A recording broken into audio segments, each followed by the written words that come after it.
Hello, everybody, and welcome back to another edition of Track to Noise. We hope you all had a fantastic weekend. My name is Tom, host of the Track to Noise podcast. I'm unfortunately on my own today. Rob, Richard, and James cannot join me on today's show. They are otherwise engaged. I'm sure having a lovely time with friends and family or doing whatever they're doing on this lovely weekend. And it was very much a lovely weekend for Ipswich Town away to QPR.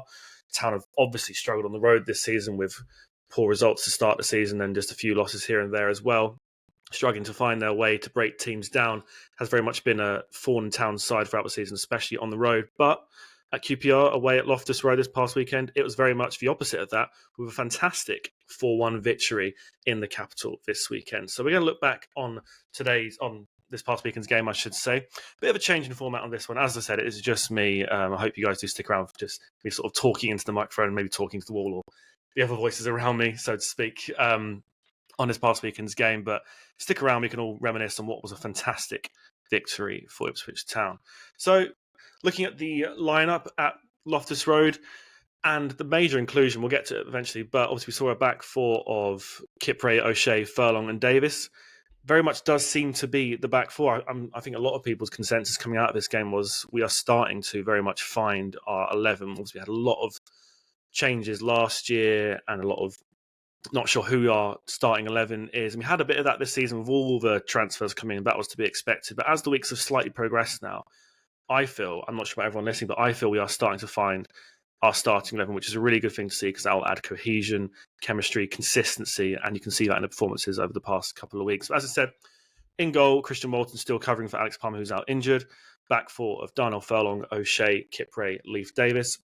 Same midfield pairing of Matasiwa and Jack Taylor, who had another fantastic performance. We'll get into him as the show progresses.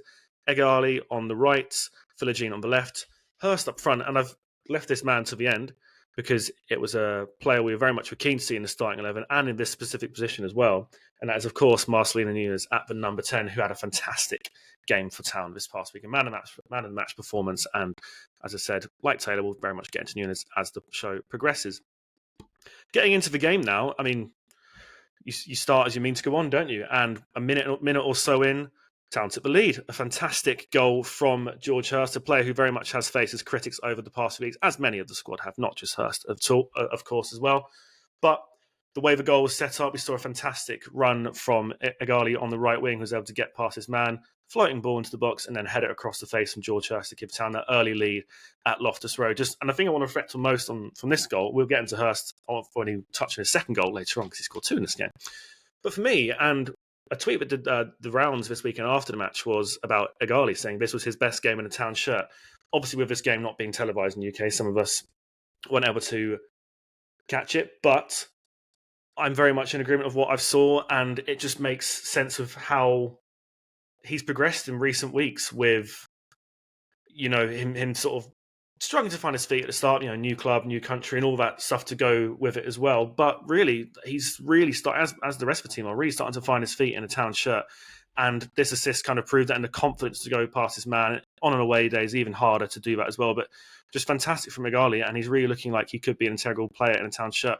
And as James did on our recent podcast when we discussed the West Brom victory last week, I think, and I'm sure everyone listening feels this way as well, once he gets his first goal for Town, which I'm sure is coming, hopefully this Tuesday against Watford, if he does make an appearance, I think he's just going to kick on even more than he already has. But obviously got his first assist this weekend, and if that continues to be the case, he's very much going to be a key player as the season progresses.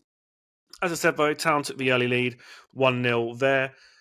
But as has been the case this season, we did unfortunately concede an equaliser about 20 or so minutes later through QPR. I mean, to be honest, it was Burrell who scored the equaliser for the hosts. But to be honest, I mean, yes, clean sheets have been an issue this season, and the goalkeeping department, Walton seems like a sure hand, and I think Palmer would have struggled with this as well. And I don't think it's any slack on the defence here. It was just a kind of a lashed away, as did Walton. Then Burrell was able to get in the end of it and give the hosts a equaliser. And I don't think it was really an indictment of how Town performed as a whole, because I think for the most part defensively, apart from this one brief moment here, we look very assured with sort of the passing around the back being key again, which we'll get onto later on in the show, and really QPR not really managing to start any chances, really. I mean, they had about 12 shots similar to us, but really none of them really. I mean, they had a few sort of saves from Walton in the first half, but nothing overly threatening, which I think was good to see. But yeah, Town did concede. It was 1-1.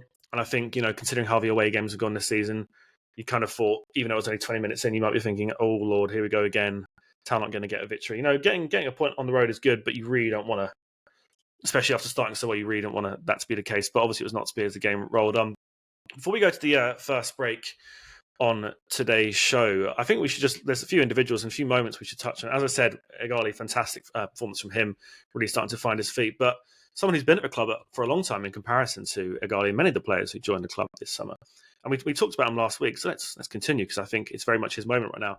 And that's Jack Taylor, playing next to Matasiwa in the middle. I feel like a lot of us maybe were writing his obituary after, the likes of Nunez and Matasiwa and Hughes, they were finding their feet at the club, and you thought, despite signing a new contract, his role as a starter especially was not going to be the case.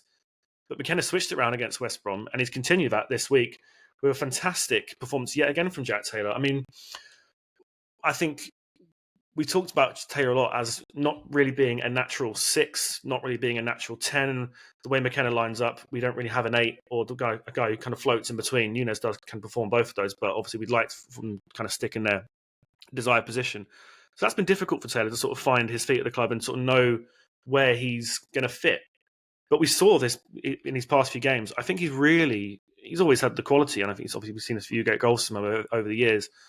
But I think he's now learned what is asked of him to play in that sort of 6 role and perform brilliantly and be a really integral part of the team. Obviously, we can see him going forward and scoring a few more goals as well. But for the most part, I think with the quality we have going forward, we don't necessarily need that from him now. And he's able to be a bit more assured in the middle. But again, I think we've cried out a lot this season.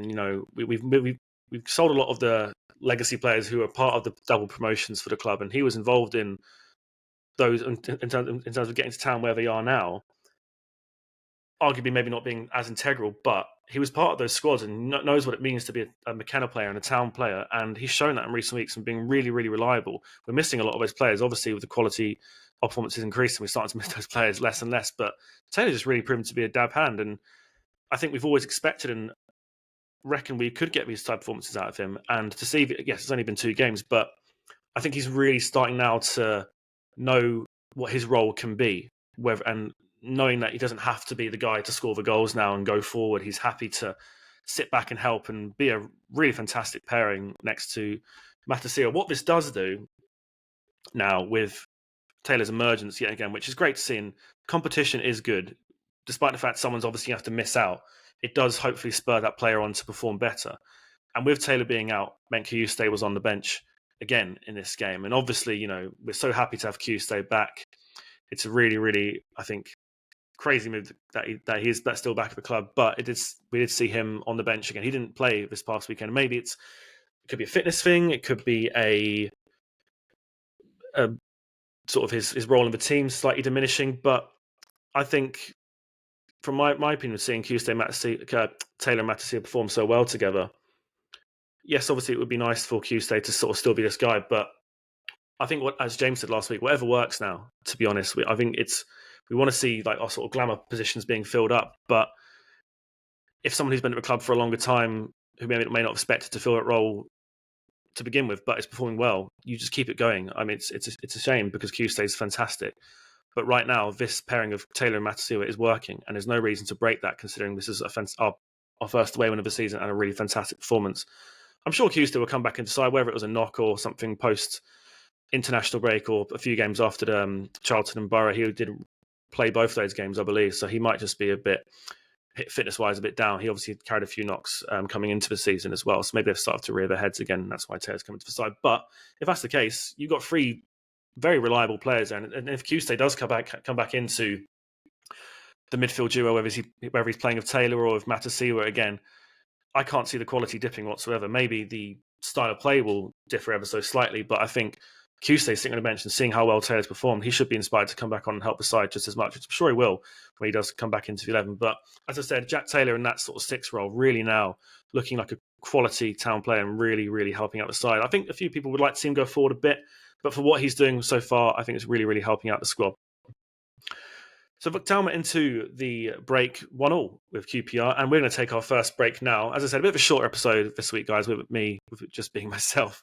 I appreciate everyone listening, me just kind of rattling on here, but we are recapping a fantastic victory for Town, so that's always good, isn't it? But we'll take our first break, and when we'll come back, we'll look back at the second half when Town really opened the floodgates against QPR, and we'll also preview, as it's Monday, we've got a game tomorrow. We'll be previewing Town's home game against Watford this coming Tuesday. So we'll see you guys in a sec. Welcome back to part 2 of Tractor Noise. It's just me, Tom, looking back on Town's 4-1 victory against QPR this past weekend. As I said, Town did win 4-1. They went into the second half with it being 1-1. But really, in the second half, much as they did in the first half, scored very, very early. And what a goal it was. We've seen Marcelino Núñez stand over free kicks on a few occasions this season. On his debut, he had one, I think, just go over the bar against Sheffield United. There was almost a cinematic moment where he could have maybe got a free kick against his old club, Norwich, in the latter stages of the game, but I think it hit the wall and it wasn't to be, unfortunately. But we know there's quality there, and we finally saw it in abundance this past weekend with both free kicks. We'll go through the first one as well, as it was his first goal for the club, and probably, I think, considering there wasn't deflection on this one like there was the second, a really, really well taken goal. I mean, with Núñez, I think we're all kind of preaching this. Him and that 10 role, obviously with Schmodix and Akpom being both out for the time being. Well, Akpom did play in this game, but obviously Schmodix one's a bit more severe. I think we have got the player in the 10 role. And obviously, he was kind of brought in to sort of maybe have that bit of competition with Q-Stay and Matosilla. But with Taylor seemingly filling that gap now, we've enabled, and we're excited, and we're able to now see Núñez fill that 10 role. Creatively, he's fantastic. I think playing passes through, that link up between the attack and the two holding midfielders and the defence, he's perfect player to stand in between those lines as well. And he's, as I said, he's just filling a gap and filling it fantastically. Really, really looks like he's enjoying his time at the club and has settled in, as well as many of the other new signings have now as well. And it's just fantastic to see, isn't it? Norwich, a lot of fans have been jokingly saying thank you for lending him to us now, considering their bad season and stuff. But it's just been brilliant, him coming through the doors. And I think of all the signings this summer, maybe, it took a while for him to settle in, especially after such a big move. But we've seen the quality there, even the goal, his sort of build up to the third goal against Norwich, and a few more creative sparks here and there. But this was really his coming out party in a Town shirt, finally, especially with an away performance, so convincing victory as it was in the second half. He just looked fantastic. And I think there's no reason now for him not to be starting in the number 10 role, because it's a position that's so integral under McKenna. We saw it with Chaplin, of how well he was able to link play between the back and the wingers, and Hurst up top when it was him as well. And Núñez looks like he can do that as well. So long may that continue, and long may he thrive in a Town shirt, because we really, really want to see that. 10 minutes later, Town kind of put the game to bed, really, and with their third goal of the game, George Hurst's second. And in my opinion, and I don't know about everyone else listening to this, in my opinion, despite the fact, two fantastic free kicks from Núñez and a really well played out goal to open the scoring early on in the game, but in my opinion, this was Town's goal of the season. That may be a crazy thing to say, considering Philoggene's absolute rocket against Norwich at Portman Road a few weeks ago. But this goal reminded me so much of what made us great these past few seasons when we got back-to-back promotions. I've been guilty of this as well, talking about playing it from the back.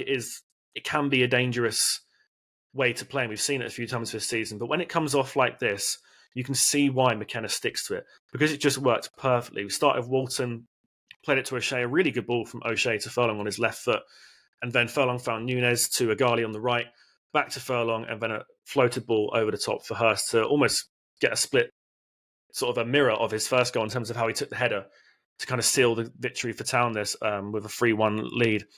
I think, as I said, playing from the back, it can be dangerous, but when it comes through like this, it's just fantastic to see. And again, we talked about the team gelling and the chemistry and all that sort of stuff.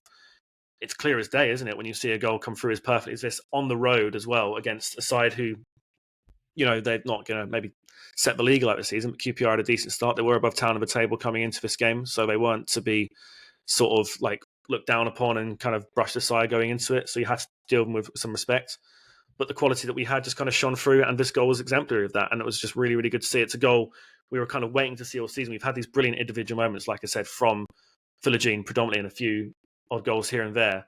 But this was a team goal, and that's what we want to see with all these new players. We want to see a team thrive and create chances like this, and they're only going to continue to happen the more this team gets to know each other and the chemistry builds and the quality builds. So a really, really well taken goal, and George Hurst got his second. And George Hurst, yes, you could argue where the goals were taken, they might not be the flashes, but I think with him, we're not really expecting him to sort of be what Delap was last year and having to sort of maraud on his own forward. I think given the amount of possession we have now in comparison to last year, he doesn't need to be that player, but getting in those positions and finishing them is what has been his main issue this season, because he's been in similar positions, whether it's like with his feet or his head, and he hasn't gotten. But this weekend, he was able to take his chances of both. And it's a cliche to say in football, especially for a striker, but when you score one goal, you expect him to be sort of just going in constantly. Then that's why I was able to get a second. He said after the game actually that he expected to score more, which is a really, really good thing to hear. But yeah, only came away with two, but the third goal did kind of, I feel, put the game to bed,